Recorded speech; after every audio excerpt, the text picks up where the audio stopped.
नमस्कार दोस्तों, नमः शिवाय। जीवन ज्योति चैनल में आपका हार्दिक स्वागत है।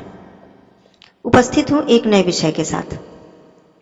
आज जिस हस्ती की कहानी आपके सामने मैं प्रस्तुत करने जा रही हूँ, इसके आगे आपको अपनी सारी तकलीफें, सारी मुश्किलें, सारी दिक्कतें और बड़े से बड़ा दुर्भाग्य भी कम लगने लगेगा दोस्तों। और हो सकता है कि आपको पछतावा भी हो कि काश मैंने सफलता की राह पर कठिनाइयों के आगे हार न मानी होती और आप निकल पड़े खुद से एक वादा करके कि अब कुछ करके ही दिखाना है, कुछ बन के ही दिखाना है। तो दोस्तों, यदि आप मेरे चैनल पर नए हैं तो प्लीज मेरे चैनल को जरूर सब्सक्राइब कर लीजिएगा और लाइक और शेयर भी कीजिएगा। बेल आइकन को प्रेस करना बिल्कुल ना भूलिएगा। कमेंट करके मुझे जरूर बताइएगा कि मेरा वीडियो आपको कैसा लगा। बढ़ती हूँ अपने विषय पर। ये कहानी है देश की पहली आदिवासी महिला राष्ट्रपति द्रौपदी मुर्मू जी की, जिनके संघर्षों को सुनकर, जिनके दुखों को सुनकर हमारे आंखों से आंसू आ जाते हैं।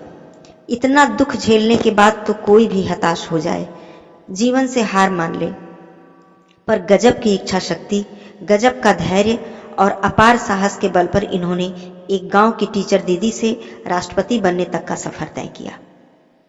उड़ीसा की राजधानी भुवनेश्वर से करीब 300 किलोमीटर दूर एक जनजातीय क्षेत्र, जो उस समय मूलभूत सुविधाओं से भी वंचित था। क्या किसी ने सोचा था कि वहां की बेटी द्रौपदी एक दिन हमारे देश की राष्ट्रपति बनेगी? किसी ने नहीं सोचा था दोस्तों।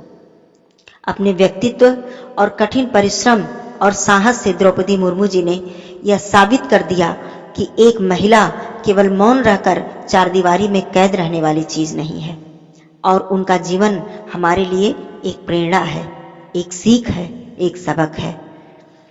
उड़ीसा के जिला मयूरभंज के एक छोटे से गांव में 20 जून 1958 को जन्मी द्रौपदी मुर्मू जी एक आदिवासी संथाल परिवार से ताल्लुक रखती हैं।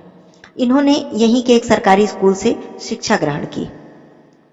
1980 में इनका विवाह श्याम शरण मुर्मू जी से हुआ और इनके 3 संतान हुए, जिसमें 2 बेटे थे और 1 बेटी। परंतु भाग्य को इनकी इतनी कठिन परीक्षा लेनी थी कि 25 साल की युवा उम्र में ही 2010 में इनके एक बेटे की मृत्यु हो गई। इस दुख से वो उबर भी नहीं पाई थी। इस दुख को वो शायद भूल भी नहीं पाई थी कि 2013 में इनके दूसरे बेटे की एक सड़क दुर्घटना में मृत्यु हो गई। दुर्भाग्य ने इनका पीछा यहीं पर नहीं छोड़ा। इतना दुख एक इंसान को तोड़ने के लिए कम नहीं होता है दोस्तों।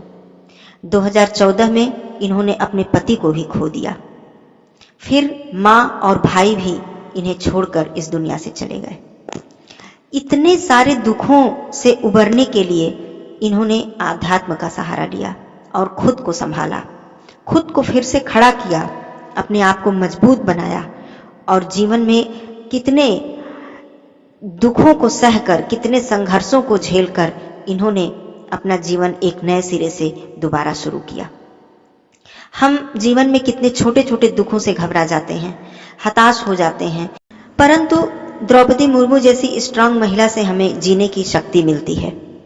इनका राजनीतिक सफर शुरू हुआ 1997 में। रायरंगपुर नगर पंचायत के पार्षद चुनाव में इन्होंने जीत हासिल की। फिर 2000 और 2009 में बीजेपी की टिकट पर 2 बार विधायक बनी। द्रौपदी मुर्मू जी 2015 में झारखंड की 9वीं राज्यपाल बनाई गई। झारखंड की पहली महिला राज्यपाल का खिताब भी इन्हीं के नाम पे है। साथ ही वह किसी भी भारतीय राज्य की राज्यपाल बनने वाली पहली आदिवासी महिला भी हैं। और इनका सफर यहीं पर खत्म नहीं हुआ दोस्तों। आज आप सभी के सामने हमारे देश के सबसे सम्मानित पद, राष्ट्रपति के पद पर ये सुशोभित है। दोस्तों, ये था हमारी वर्तमान राष्ट्रपति द्रौपदी मुर्मू जी के जीवन का सफर, जो हमें कितनी सीख देने वाला है। और हमारा हौसला कम न हो, हमें अपने जहन में हमेशा ऐसे उदाहरण को याद रखना चाहिए, इनके जीवन के सफर को याद रखना चाहिए, इनके संघर्षों को याद रखना चाहिए, इनके साहस को याद रखना चाहिए, जो हमें जीने की राह दिखाती हैं। हमें भगवान से ये नहीं मांगना चाहिए कि हम मेरे जीवन के सारे दुख खत्म हो जाएं, सारी मुश्किलें खत्म हो जाएं, बल्कि ये मांगना चाहिए कि जीवन में बड़े से बड़ा दुख सहने की मुझे शक्ति दीजिए।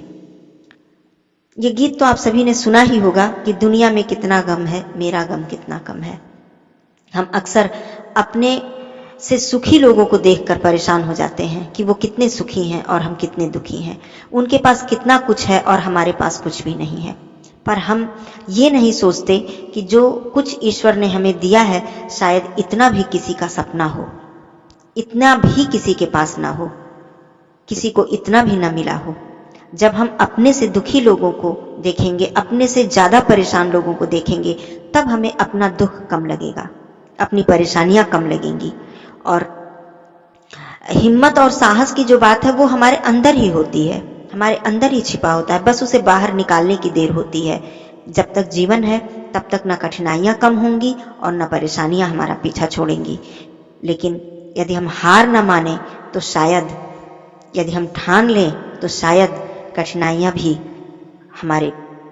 हमसे पीछे हट जाए और दुर्भाग्य भी एक बार पीछे हट जाए।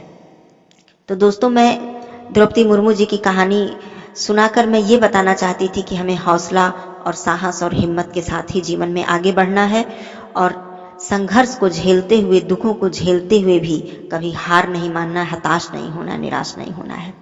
तो अपनी बातों को यहीं पर मैं समाप्त करती हूँ। आशा करती हूँ कि ये कहानी आपको सकारात्मक सोचने में आपकी जरूर मदद करेगी। यदि मेरा वीडियो आपको पसंद आता है, मेरी बातों से आप सहमत हैं, तो एक लाइक जरूर कर दीजिएगा, इसे अपने दोस्तों में शेयर भी कीजिएगा। फिर मिलती हूँ अगले वीडियो में एक नई आशा, एक नई उम्मीद को लेकर। तब तक के लिए धन्यवाद। नमः शिवाय दोस्तों।